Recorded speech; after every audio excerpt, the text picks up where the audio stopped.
Hi, I'm Charles Reed, President and CEO of Get Payroll. I have with me a very special guest today, Mason Duchatschek, and we're here to have a conversation and talk about his business and my business, and hopefully it's interesting to you. What advice do you have for accountants and CPAs who hate the market? Very good question. Well, one of my favorite books is a book by Seth Godin, and he's written a bunch of books that I'm a fan of, but one in particular is called The Purple Cow. And the concept behind The Purple Cow was that he told the story of being out in the countryside, and he noticed this purple cow out grazing in the pasture, and he saw the sunlight reflecting in the dew like diamonds in the sunlight, and he's like, it caught his attention, and it created a moment of reflection for him. But after 20 minutes of riding the countryside, he'd seen hundreds of brown cows, and they all looked the same. And his point in writing that book was talking about businesses being brown cows. To the people passing by, they all look boring, they all look the same, and there's no difference. And it takes way too much time and way too much money for the brown cows, i.e. the businesses, to convince people passing by that they're any different from anyone else. But he posed a question. He said, what if a business, what if there were this magical thing called a purple cow, a freak of nature that was so remarkable and so unique that anybody passing by couldn't help but to notice it and comment about it and tell other people? I mean, imagine if a purple cow was grazing in the local park down the street. I mean, with today's technology, how long would it take before people would be lined up bumper to bumper, taking pictures, cameras, shooting Facebook Live, streaming over the internet, showing this remarkable thing that no one's ever seen before? I mean, word would spread like wildfire and it would go viral. Absolutely. Well, the concept behind that book is to challenge businesses to be remarkable and to do business in a way that is so unique and remarkable that prospects and clients can't help but to talk about you. And they spread the word for you. And to answer your question, I think that accountants and payroll companies need to find ways to be remarkable and unique and do things for their clients that makes them exceptional, that makes them unique, that makes them remarkable, that's just not like everyone else. Kind of like Tom Peters and Wow.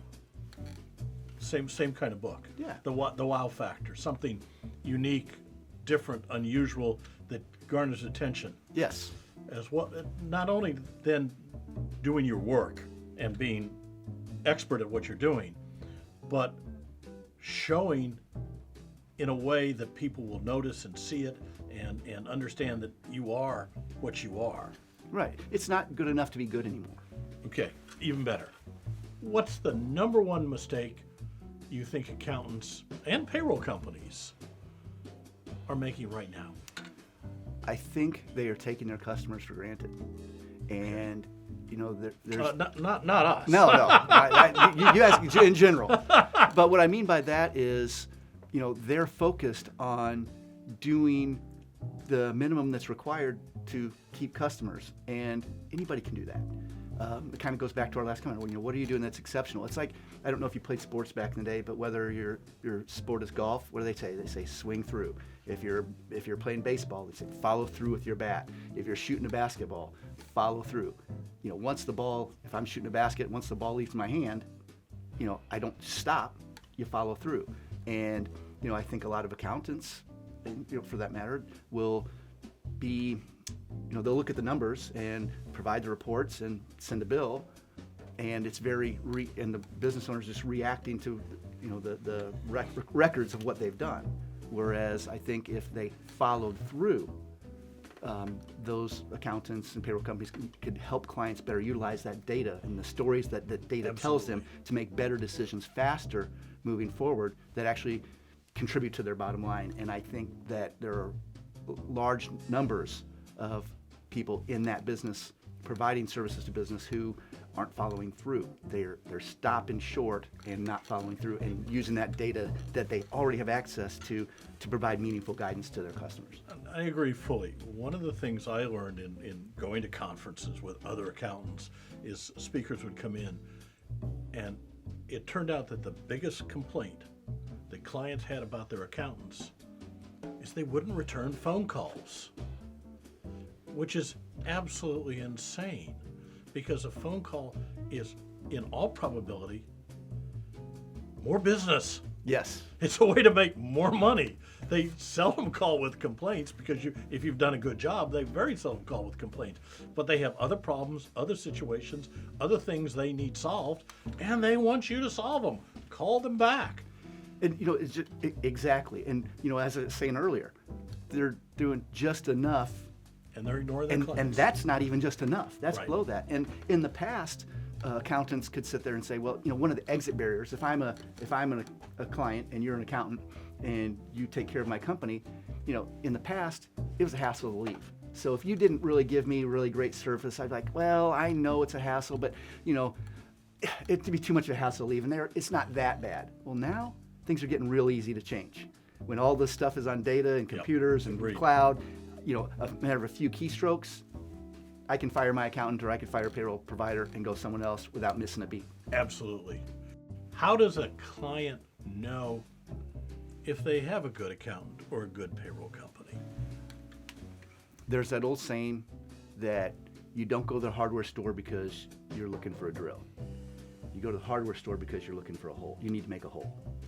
And a good accountant is the type that realizes my job isn't just to produce a payroll or to produce financial statements, but to help my client make better decisions moving forward. To sit there and say, hey, here's the story that your numbers are telling me, and with the trends and the things that are going on, here are some options and here are some pluses and minuses associated with these different options, and really become a trusted advisor and coach as opposed to someone who just keeps score. Okay, I'll buy that. Can you give me some examples of unmet client needs that payroll and accounting firms are failing to really address? Can you address that some more? I can. Very good example. Like, again, utilizing the data. For example, if I am your accountant and I look at your numbers, and let's say I produce your payroll, and I look at your numbers and I see, well, looks like you have 100 employees in your company, but we processed 300 W-2s for you last year. You know what I know? I know you got a turnover problem. Right. And what else I know is I know what your cost of labor is. So I know what your average salary is per person. And I also know that depending upon which level position, if it's a hourly position, it costs about 16% of someone's annual salary to replace them. Mm-hmm. If it's a professional level position, it's about 21% of their annual salary to replace them. If it's a executive level position, you're talking 150% to 213% of their cost of their salary to replace them. So I can do the math and tell you, hey, here's what your cost of turnover is. Right. And for a company with 100 employees that's got 300 W-2s, we're talking hundreds of thousands of dollars. And if I come to you as your accountant and I say, hey, someone's embezzling hundreds of thousands of dollars from you, how long would you wait to fix it? What's your answer? Like, you're gonna take care of it right now. 911. Right. But if I'm the accountant and I'm paying attention to the numbers, or payroll provider, and I look and I see, here's what your turnover is, and oh, by the way, not only, Charles, have I found out that you have a turnover problem, that it's costing you this much, but you know what? I've found some ways to help you address that problem so that we can work together to minimize that. Now, that is a way different experience than I'm willing to bet any of your viewers are having right now. Absolutely. What are some of the other red flags that might suggest to be worthwhile to consider looking for a new accountant or a new payroll provider? Well, some of the things you talked about earlier, if they're not returning your calls. I mean, I might ask, like, how long has it been since you actually sat down with your accountant? Better yet, are you having to reach out to your accountant to ask questions, or are they proactively saying, hey, here's some changes in the law, or here's some opportunities for you to get tax savings, or here's some, like, are they being proactive? Right. If they're not, and if they're not, heaven forbid, they're not returning your calls or responding to your emails, but if they're not being proactive and actively looking for ways, like, I know of and I want to be careful how it sits, but I know of a CEO of Inc. 100 company, very successful entrepreneur, and has a large company. Mm-hmm. And Obviously. She had an accounting firm that she had done business with for a very long time. And if you asked her up to that point, she'd say, yeah, they've done a very good job. And she continued to use them. Then she happened to go to a networking event and met a principal at a rival firm in her town. And he just asked her a few questions and uncovered basically an opportunity to save her hundreds of thousands, plural, hundreds of thousands of dollars a year on tax savings. And she said, well, what would it cost me to get your company to do this? Oh, it was minimal, like $1,000, $2,000, something, but minimal, Yeah. totally negligible. She said, let's do it. And then when she contacted her old firm and said, hey, I'm switching, they're like, well, why are you switching? She goes, well, because this firm was able to help me do this. And the guy's like, well, we could do that for you. And the answer's like, well, how long have you been able to do? How long have you known this? Oh, for years. She's like, I can't wait to leave. Yeah. Do you realize how much money you've cost me because you were so disinterested in my business that you didn't reach out and tell me this or do this for me? Whatever I paid you in services is a drop in the bucket to what you cost me. We're out of here. We've learned this. We learned it the hard way years ago, and we constantly are going to our clients with the changes and the new things. This year, of course, has just been insane with payroll changes and tax changes and so on. The PPP, the FFCRA, the deferred taxes, the on and on and on. So I think you're absolutely on point. A good payroll company, a good accountant has to be proactive and send out that information. In this day and age, almost weekly. Yes. Okay. In that vein, what's the difference between an accountant or a payroll company and a trusted advisor? Whether and that's an easy, short answer for you. And like most of my answers can be long-winded. This one's an easy one. The typical accountant, they're reactive. They're basically a scorekeeper. The trusted advisor is someone who can actually take that data, help you draw meaningful conclusions from it, and use it to guide you in making better decisions faster moving forward. Rather than just handing you a financial statement or a payroll report, explain the consequences, the details, the logic behind it, what it means to your business, how it affects your business, and how you need to analyze it to run your business. Because exactly right. Because when you think about our conversation earlier about the idea of a purple cow versus a brown cow. There's a gazillion brown cows out there that can provide a record of what happened. That's nothing special. That's at bare minimum. But someone who actually takes the time to, in the example that I gave you earlier about the lady who ran a large company who switched accountants. Why? Because that company was a purple cow. And guess what? She has told that story to me and countless other people. And there are a large number of new accounts that her new firm has gotten, not because they were great marketers or they ran TV ads or anything like that, but because she told that story about how that company saved her big dollars. Purple cow notwithstanding, word of mouth still works. Absolutely. But it's harder to generate. Well, basically, it's a purple cow generates word of mouth. Agreed. When you do something that's so unique and so remarkable, that's the whole idea behind a purple cow, is that it generates so much conversation and people go out of their way. Like, you think she wasn't excited to go tell people, hey, I just found this new accountant who helped me save hundreds of thousands of dollars, da da da da da. Like, she was ecstatic to tell everybody that. Okay. What do you think is the number one threat to CPAs who primarily serve business clients, and what can they do to protect themselves from that threat? Now, normally I don't like to give answers that are dated, but I'm going to go out on a limb here today and say Kevin O'Leary from Shark Tank. Okay. Mr. Wonderful. I don't know if you've ever seen him on Shark Tank, but he's brilliant, he's rich, and he's ruthless. And he has gone on, words are cheap, but he has gotten behind a company that, I'm not going to call them out by name because for a lot of reasons, but he has gotten behind a company and he has put out a challenge and he is marketing directly to business owners. And the reason I know this is because I got one of his Facebook ads. Actually, I've gotten multiple Facebook ads because I'm a business owner. And his pitch, his offer, or the offer he's promoting, going right around accountants and right around payroll companies, is to say this: Mr. or Ms. Business Owner, I am willing to bet that we can find you at least a minimum of $10,000 worth of savings that we can help you capture, that your current accountant is not helping you capture. And if we can't, we'll give you $100 for wasting your time. So, Okay. when you got a guy who's worth what he's worth, Mm-hmm. that knows how to, and has the people that know how to reach the accountant's customers and directly, Right. and say, I'm so confident that your current accountant is taking you for granted and asleep at the wheel and not being proactive and not providing you with things, that I can find a minimum of $10,000 worth of savings that you're not getting. He's basically saying, and a lot of these small companies aren't even paying $10,000 for a, and I think his minimum requirement is that they do $25,000 a year in revenue. So that's not a hard, so if You do that out of the spare bedroom. that's my point.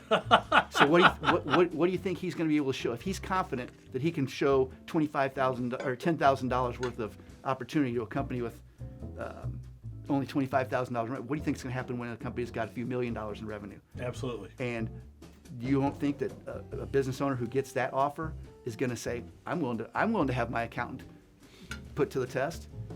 And then guess what Kevin knows? He knows that if or when he finds that, or his company finds that savings, that the conversations between those business owners and their accountants is going to be, well, how long have you been able to do this? How come you didn't? How much has this cost me over the last whatever? And I can't wait to leave because of it. Okay. So that if people don't think that's a threat, a shark from Shark Tank, worth Yeah. what he's worth, contacting their customers directly, saying, I know that your accountants are missing it, and I'm going to prove it to you, or I'll give you $100 for wasting your time. That's a heck of a threat, if you ask me. And in this day and age, it's easier to go around accountants to the customers than it's ever been. Amen. Amen. Okay, you wrote the book, Accounting and Payroll Firm Growth Secrets. And if I put you in charge of a payroll firm today, but told you you couldn't add any more staff and couldn't spend any more money on sales or marketing, what are the first things you would do to grow that business and protect your client base? Very good question. I'm going to tell a quick story first and then answer. Tony Robbins told the story once about a man standing on the shores of a river. He looked up and he saw this person getting washed down the stream in the current, hollering for help. So he dove in, he made a daring rescue, pulled the drowning victim to safety, tended to his wounds, called for assistance, and lied on the beach exhausted. No sooner did he lift his head, 2 more people coming downstream hollering for help. So he dove in, made 2 more daring rescues, pulled both of them to shore, tended to their wounds, called for assistance because he saw 4 more people coming downstream. Completely exhausted. The moral of the story is, had he just taken the time to walk a short distance upriver, he could have found out who the one person was throwing all these people in the river in the first place and saved all his time and energy dealing with a single cause upriver as opposed to the many effects downriver. Right. So what I see is companies say, Mason, I got problems with employee theft, which an accountant can tell when they look at the books. Right. Mason, I got problems with absenteeism and tardiness, which an accountant can see by looking at overtime costs. Mason, I got a problem with employee turnover. Mason, I got problems with poor sales. I got problems, all these problems. And what businesses typically do is they try to solve those problems downriver. Mm-hmm. Oh, we got a problem with employee theft. Let's come up with a plan to we need cameras, we need security policies, and they're solving those problems downriver. I believe you're better off going upriver and solving those problems before they occur. For example, if you want to reduce employee theft in your company, hire honest people. Well, you know what? There are skill, attitude, and personality-based assessment tools Yes. that you can utilize, and my company provides, that can help you hire honest, reliable, drug-free employees with a work ethic. Hey, you need to, maybe you want to reduce your labor costs. Labor costs are high. Well, why don't you get people who have a work ethic? Overtime costs are high. Measure people who are reliable. Well, we've got assessments that measure that stuff. So if I were a payroll company or an accountant, and I look at the data, being proactively, how would you feel as a customer of mine? If I am the payroll company or the accountant, and I call you up and I say, hey, you know what? I was looking at your numbers and I see 300 W-2s and 100 employees, you got a turnover problem. What if I could show you how to solve that problem ahead of time by hiring the right people? Oh, now it's costing you this much to do nothing, i.e. if someone was embezzling this much money, how long Right. would you wait to fix it? Well, I'd fix it right now. Well, I don't know how to do that. Well, great, I can help you with that. I think that CPA firms and payroll firms, their client base is a gold mine. It's literally a mountain, and it's a gold mine. What most of them don't realize is that there are diamonds in this. There are diamonds in the hills too. Right. And they don't have, the accountants and payroll firms don't have the tools, and they don't have the know-how to find out where those diamonds are or extract them.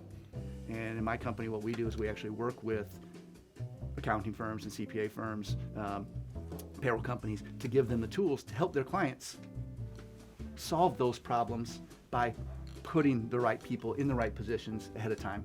So, you can reduce employee theft by hiring honest people. You can increase or reduce labor costs by getting people with a work ethic. You can reduce overtime and absenteeism costs by hiring people who are reliable. You can increase sales by hiring people who can sell. So there's ways to address those issues. But and the beautiful thing about it is, like you said, if I owned the accounting firm or payroll company, I would look at your data and look at your numbers and say, okay, here's where your issues exist. Here's how we can solve them upriver, and then it's a win-win. And then my hope would be that if I end up saving you hundreds of thousands of dollars or a few $1 million a year, that would be enough of a purple cow that you'd be sitting out in your golf cart telling your buddies, hey, guess what? I worked with this guy, and here's what he helped me do, and my phone rings with people saying, can you do for me what you did for him? Okay, Mason, where can people go to learn more about the ideas, the tools, and the strategies we've been discussing today? If you are an accountant or payroll company, then I would encourage you to go to practicegrowthstrategy.com, where you can download a free PDF version of my entire book. Excellent. And the other site would be amohumancapital.com, where you can learn about the skill, attitude, and personality-based assessment tools that you could add as part of your practice to better serve the needs, the usually unmet needs of your clients. Okay, excellent, excellent. We've been talking with Mason today, and give us information for contacting you directly. Best way to contact me directly is, again, either one of those websites, practicegrowthstrategy.com or amohumancapital.com. Excellent. And your company name? Is AMO Employer Services. Excellent. Again, I'm Charles Reed with Get Payroll. Mason has been our guest today. You have his contact information. Thank you for viewing today.